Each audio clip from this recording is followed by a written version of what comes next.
Welcome to Wildwestfaces. When we think of the Old West, we tend to think of cattle drives.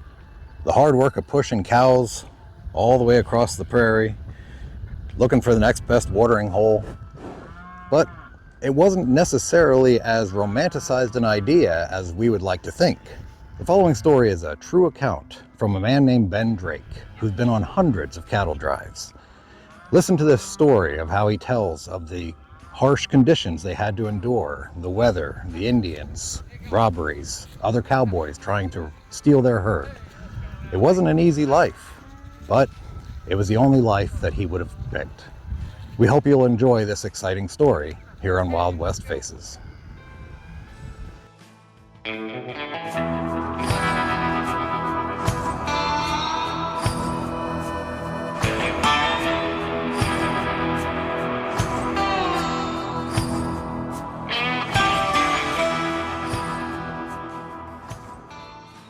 I was born 20 miles below Austin and grew up to the beginning of my 10th year working cattle. It was in the year of 1871, I believe, when I was but 12 years old that I went with my first trail herd to Abilene, Kansas. Ted and Kinney Murchison owned the cattle. There were 2,800 head. Their brother Pete was a herd boss. There was also a big Swede who, because we could never pronounce his name, went by the handle of Peter Swede, and a few others I cannot now recall were on that drive as well. It was a long and hard one too, on account of hail and stampedes. One storm broke all records for the size of hailstones, and it pretty nearly broke up Murchison's herd too. The Murchison brothers seemed satisfied with my work, and they wanted me to make another drive with them.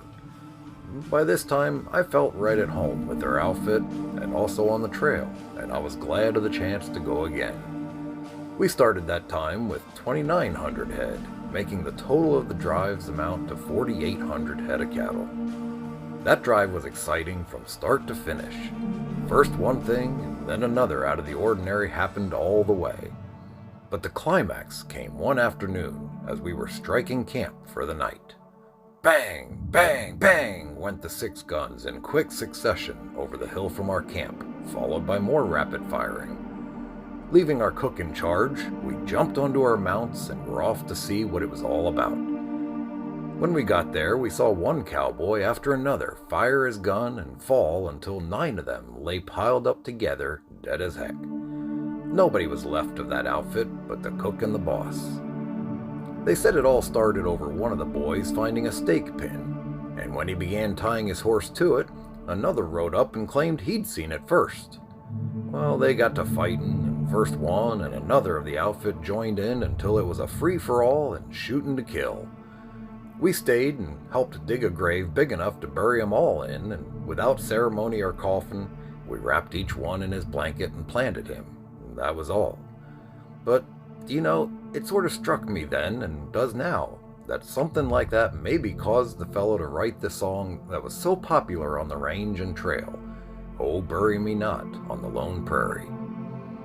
Not altogether the thought of loneliness surrounding it, though God knows it was bad enough, but knowing that coyotes would scratch up the body and with the buzzard's help pick the bones clean, that sort of makes a fella feel like he would like to have a coffin and a weeping willow over his grave.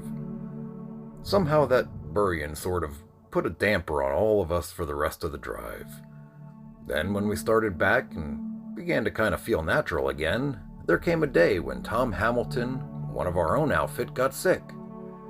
It was on the borderline of Kansas, in the Indian Territory, and what I mean is, he was sure sick. We tried to get a doctor, but of course it ended with just trying. Tom got to suffering so bad that he begged me hour after hour to shoot him, but I never could just raise my 6-gun and shoot a fellow lying helpless and suffering like he was, even if he would have considered it a favor. And when he could not stand it any longer, he just up and died. Well, we buried him as best we could, and when I got back to Cedar Creek in Bastrop County and told his brothers George and Andrew about it, they asked me to go with them and help to bring his body back, and so I went. I felt a whole lot better, too, when we buried the bones near his old home. I made my fourth drive in the year of 1874 from Williamson County to Abilene, Kansas, with a herd of 2,000 cattle, owned by Tom Daly and John Snyder. Al Boyce bossed the herd. The trip was tiresome and pretty much uneventful, excepting for severe thunderstorms and stampedes. I couldn't blame the cattle for running either, for lightning just played tag all over them. It sure made a good boy out of me, though. Whenever the lightning began forking out from their horns, I always stopped cussing and went to singing good religious songs. In '75, I hit the trail to Nebraska with the same outfit and boss. Bob Armstrong, Cal Joplin, with his brothers Cy and Ed, and several other boys that I've since forgotten the names of. They all went along, and we had one more good time. Lots of stampedes, though, that were caused, I guess, by so many buffalo and deer. There were 2,500 cattle in the herd, and sometimes you could not hardly see them for the buffalo. We ate venison and buffalo steaks until we just couldn't stand the sight of another one. The next year I went with Snyder and Daly to Wyoming, and it surely was one rough trip. Rains were heavy and streams were bank full. It was cold and snowy, and the herd of 2,500 old longhorns were well nigh unmanageable. They drifted terribly before the northers and snowstorms, but we finally got 'em to where we meant to take 'em, and I back to Williamson, fully determined to stay put for a while. When I got there, I ran into a herd that was passing through on the way to Utah. It was from the Saul Ranch. This herd was bossed by one of Saul's boys, and off I went again. I know I've said a lot about rain and hail and cold and all sorts and brands of weather, but if all the other drives could have been rolled into one with all of the misery we had suffered, it could not have even equaled that one to Utah. I swam every stream we had to cross on the updrive, then rode with my clothes frozen plumb stiff. That last drive filled my craw full for a while, and I didn't try it anymore until '79, when I did my last trail driving with Saul again. We ran into more heavy rains that trip too in the Indian Territory. We couldn't keep a fire burning to cook a meal of victuals for 2 days, and no grub ever will taste as good as that breakfast the morning of the third day when we broke our fast. It was along about then that I got shot in the stomach and leg. That's another story. And the boss took me to an Indian camp. We were in the territory, and he told the chief to take good care of me until I got well. There were 9 Indians, counting the squaws, besides a big passel of children, all living in 2 tents. But the chief put 'em all out of one of them and fixed me in it. Then he doctored and watched after me for a long 3 months. I fared like they did as far as food was concerned. If they starved, I starved. When they ate, so did I. When I got so I could hobble around a little bit, the chief went to Texarkana and got the United States Marshal to take me to Austin, and from there I went to my birthplace 20 miles farther on. I started in all over again, helping with the stock and the farm, for I knew my trailing days were over. A fella can't really ride bucking broncs with a lame leg. It's been pretty tough for me to just potter around instead of running my pony nickety-split like I used to do. But I'll never forget the old trail driving days when, boy as I was, I rode and drove, drank black coffee, ate camp chuck, and slept on a slicker in the rain, as sound as if I'd been lying on a featherbed. Ben Drake.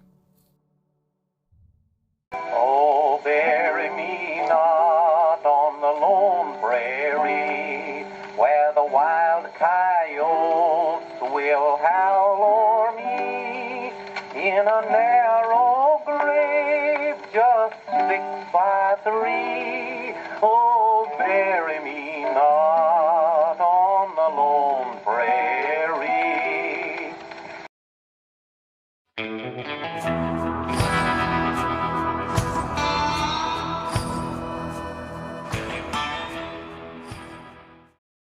Bat Masterson gives account of Doc Holliday. In all respects, the Rocky Mountain town looked good to him, and as he had set out to build up a record for himself as a man-killer, he did not purpose lying idle very long. While Denver, in many respects in those days, was a rough and ready town, it nevertheless enforced to the very letter of the law the ordinance against the carrying of firearms, and Holliday, for the once becoming prudent, put his canister aside, but straightway went and bought himself a murderous-looking knife. Thus healed, he did not long delay in getting into action, and in so doing carved up the face and neck of one Bud Ryan, a quiet and gentlemanly-looking sport, in a frightful manner. Bud Ryan still lives in Denver and carries around with him the marks of his run-in with the fighting Holliday more than 30 years ago. Doc lived during his stormy career in Texas, Colorado, and Kansas, and in the territories of New Mexico and Arizona. Beside the killing of the Negroes in the river in his hometown, he shot a man in Dallas, Texas, and killed another in Jacksboro. He stabbed Bud Ryan in a frightful manner in Denver, Colorado, and shot another in Trinidad in the same state. He killed a man in Las Vegas, New Mexico, and was directly connected with several killings in Arizona. Now, Kansas, it will be observed, was the only state in which he had lived in which he failed to either slay or bodily wound some person. The question as to the extent in which he was justified in doing as he did is, of course, open to debate. I've always believed that much of Holliday's trouble was caused by drink, and for that reason held him to blame in many instances. While I assisted him substantially on several occasions, it was not because I liked him any too well, but on account of my friendship for Wyatt Earp, who did.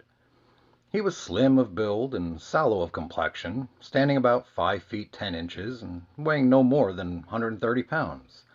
His eyes were of a pale blue, and his mustache was thin and of a sandy hue. Physically, Doc Holliday was a weakling who could not have whipped a healthy 15-year-old boy in a go-as-you-please fist fight. And no one knew this better than himself.